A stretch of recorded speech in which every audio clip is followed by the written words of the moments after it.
was good.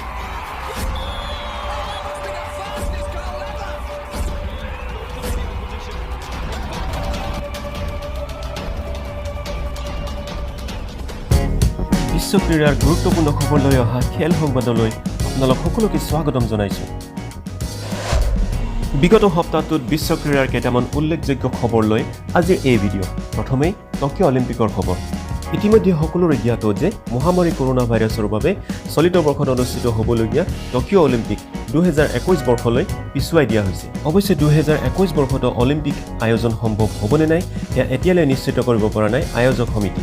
ইফালে 2021 বৰ্ষতো Olympic আয়োজন সম্ভৱ হ'বনে নাই সেই সন্দৰ্ভত টকিঅ'বাসীৰ মাজত চলোৱা হৈছিল এক ছাৰ্ভে। এই ছাৰ্ভে অনুসৰি টকিঅ'ৰ আধাতকৈ অধিক সংখ্যক লোকে অহা বছৰত অলিম্পিক অনুষ্ঠিত হোৱাটো বিচৰা নাই। কৰোনা ভাইৰাছৰ কাৰণে টকিঅ'ৰ বাসিন্দাসকলৰ মতে 2021 চনত হ'বলগীয়া অলিম্পিক গেমছ হয়তো স্থগিত ৰাখিব লাগে, নহ'লে বাতিল কৰিব লাগে।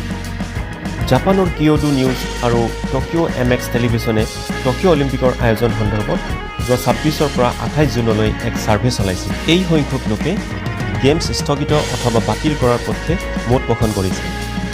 অৱশ্যে ইয়াৰ বিপৰীতে 46.3% লোকে অলিম্পিক অনুষ্ঠিত হোৱাটো বিচাৰিছে।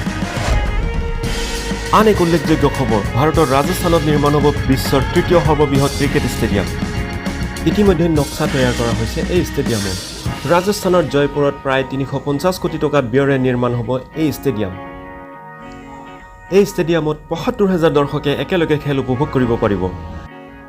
উল্লেখযোগ্য যে বিশ্বৰ সৰ্ববৃহৎ ক্ৰিকেট ষ্টেডিয়াম হৈছে গুজৰাটৰ মটেৰা ষ্টেডিয়াম। আনহাতে বিশ্বৰ দ্বিতীয় সৰ্ববৃহৎ ক্ৰিকেট ষ্টেডিয়াম হৈছে অষ্ট্ৰেলিয়াৰ মেলবৰ্ণস্থিত ষ্টেডিয়াম। কৰোনা মহামাৰীৰ বাবে বিগত 3 মাহ ধৰি স্তব্ধ হৈ পৰিছিল বিশ্ব ক্ৰীড়া, কিন্তু শেহতীয়াকৈ লাহে লাহে পুনৰ আৰম্ভ হ'বলৈ ধৰিছে ক্ৰীড়া প্ৰতিযোগিতা। ইতিমধ্যে খবৰ লাভ কৰা অনুসৰি আমেৰিকান তাৰকা টেনিছ খেলুৱৈও প্ৰত্যাৱৰ্তন কৰিছে টেনিছ কৰ্টলৈ।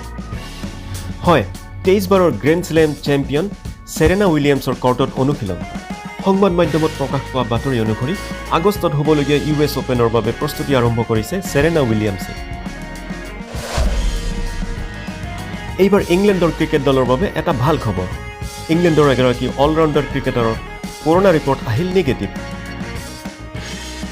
ইংলেণ্ড আৰু ৱেষ্ট ইণ্ডিজৰ মাজৰ টেষ্ট শৃংখলাৰ মাত্ৰ 5 দিন পূৰ্বে অসুস্থ হৈ পৰিছিল ছেম কৰান। ইংলেণ্ডৰ এই খেলুৱৈগৰাকীৰ দেহত কৰোনা ভাইৰাছৰ লক্ষণ দেখা দিছিল আৰু তাৰ পিছতেই পৰীক্ষা কৰা হৈছিল খেলুৱৈগৰাকীৰ। অৱশ্যে ছেল্ফ আইচলেশ্যনত থকা খেলুৱৈগৰাকীৰ পিছত কৰোনা টেষ্টৰ ফলাফল নিগেটিভ আহে আৰু ইংলেণ্ড দলে স্বস্তিৰ নিশ্বাস পেলায়।